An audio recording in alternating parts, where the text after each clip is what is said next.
Bonjour mon frère, bonjour ma soeur. Ce matin, par la grâce de Dieu, j'ai posté un passage de l'Écriture qui se trouve dans le livre d'Éphésiens chapitre 6. Au verset 2, la Bible dit « Honore ton père et ta mère ».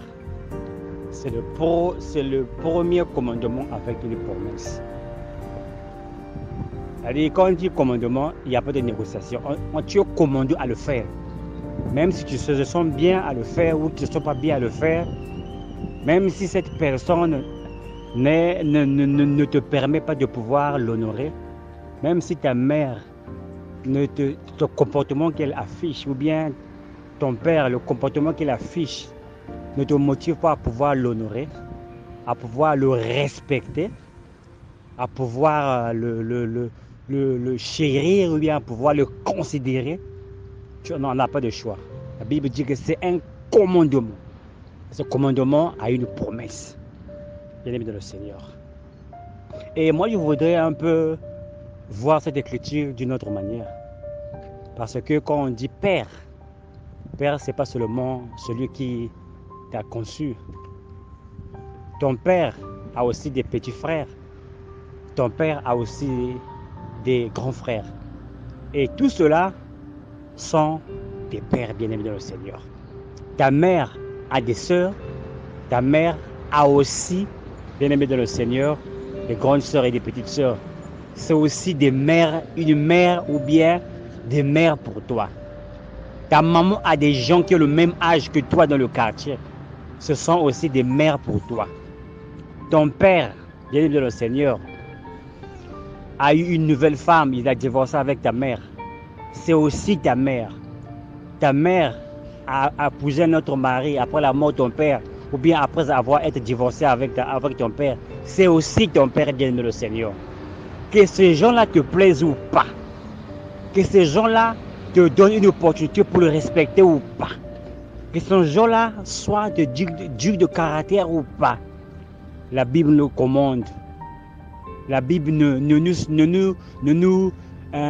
terme qu'on peut utiliser, la Bible ne négocie pas avec nous. Non, tu peux le respecter quand ils font ceci ou font cela. La Bible dit que c'est un commandement. Ces gens-là méritent, comme on dit en anglais, deserve d'être respectés, mon frère et ma soeur, bien-aimés dans le Seigneur.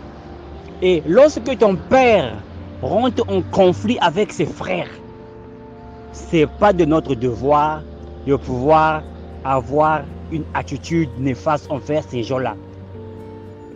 Quand même, ces gens-là doivent être respectés. Ces gens-là doivent être salués.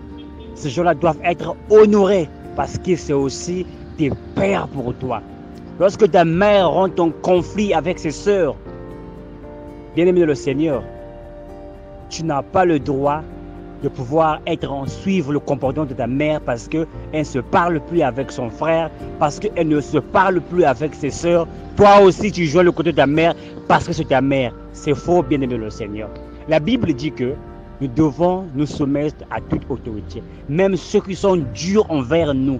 Même lorsque nos oncles, qui sont nos pères, lorsque nos tantes, qui sont nos mères, bien-aimé le Seigneur, sont durs avec nous, quand même, la Bible nous commande que ces gens-là doivent toujours être respectés, bien aimé le Seigneur. Ces gens-là, on doit avoir de l'égard pour eux. Un petit coup de fil, tonton, comment vas-tu? Tante, comment vas-tu? Un petit tour, tonton, je suis venu seulement te voir, comment vous allez, comment la famille? Tonton, je suis venu te voir, comment ça va? Même si ton père ne se parle plus avec ta mère, avec ses frères, même si ta mère ne se parle plus avec ses sœurs, mais quand même, ces gens-là sont encore tes pères, sont encore tes mères. Et bien aimé le Seigneur, nous devons continuer à les respecter. Et parce que dans l'honneur, il y a le respect. Et lorsqu'on respecte une personne, on ne peut pas parler du mal de cette personne-là. Parce que l'amour engendre le respect. Et le respect, ça fait partie de l'honneur. Avoir de l'estime pour ces gens-là, bien aimé le Seigneur. Parce que comme a dit le pasteur Théo sur la plateforme anglaise, que nous devons, ce sont des autorités. C'est une figure de Dieu c'est une figure de Dieu, le père et la mère que Dieu a mis devant nous.